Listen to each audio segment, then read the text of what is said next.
বন্ধুরা, আমরা এখন আছি সীতাকুণ্ড পাহাড়ে। আমাদের সাথে আছে বন্ধু হাসিব। দেখুন, ববু হাতি স্পেশাল নাম। সে যাচ্ছে,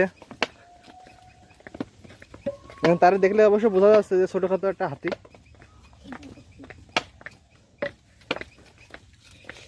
তো অনেক আমাদের যেতে 5 কিলোমিটার আমরা উপরে উঠছি মাটি থেকে। আসলে এখানে না আসলে বোঝা যাবে না জায়গাটা কেমন। তারপর আপনাদেরকে দেখাচ্ছি কিছু জায়গা, দেখুন, উপভোগ করুন আমাদের মাঝে এসে।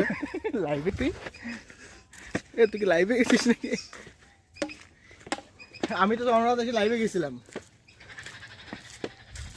দেখুন, আমরা এখন উপরে উঠতেছি। লাইভে যা ইয়া। ওই যে আমার বন্ধু রিফাত, সে খুলনা থেকে আসছে চন্দ্রনাথে উঠতে উঠতে যে তার আমসত্ব বের হয়ে যাচ্ছে। সে কানে ধরছে যে জীবনে আর কখনো এত দূরে আসবো না, তার ভ্রমণের স্বাদ মিটে গেছে। দেখুন, এখান থেকে দেখুন পাহাড়ের অবস্থা দেখুন।